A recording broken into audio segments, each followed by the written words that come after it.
I'm always excited when we get somebody come over from UNCG because it's my alma mater, although they don't claim me. I don't know what that means.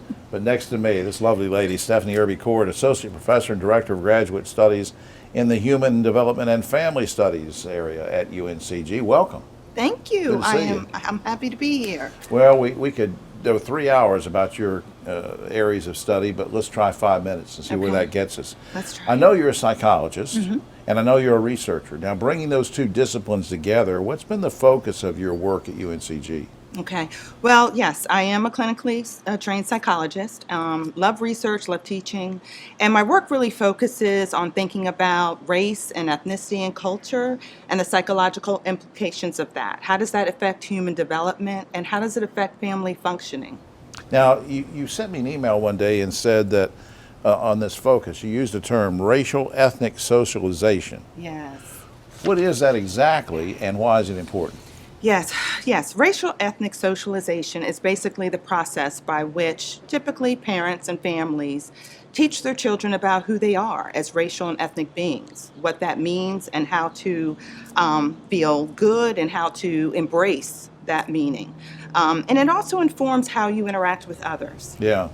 Boy, I tell you, we didn't rehearse this or anything, but it really breaks my heart that some of these prejudices get passed down and passed down and passed down, Absolutely. which you would think it would be the opposite, that they sort of peter out, but they don't. They're passed down. Yeah. I mean, is there any, again, I know I'm putting you on the spot, and we weren't supposed to talk about this, but how do you solve that issue where something should be diminishing, but it keeps increasing? Yeah. Well, one of the things that I'm doing through my research is, along with a few of my colleagues, is developing a video series, an online free video series that helps parents to navigate, negotiate those conversations. So currently, right now, we have a video series called One Talk at a Time.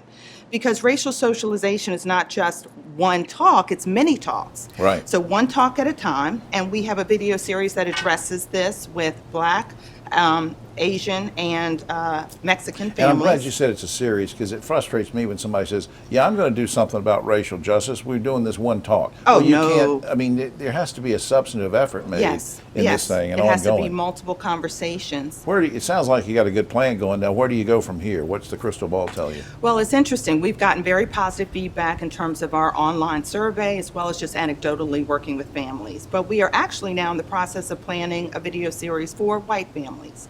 How to teach your children to be white allies, how to teach them to be anti-racist, and how to help them to be part of the solution.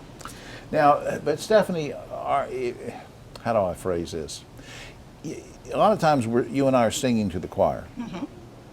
So how do you get white families engaged that maybe otherwise wouldn't look at this? Are you just hoping because people are so into social media that they're going to find it, or Yeah. what?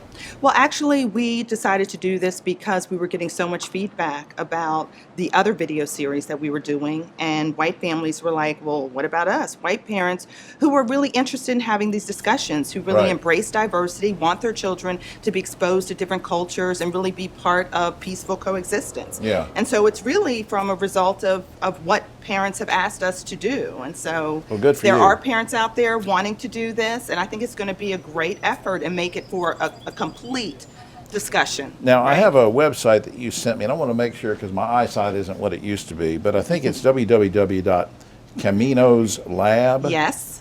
That's Yes. CAMIN, for the radio listening audience, CAMINOSLAB, caminoslab.org/one talk.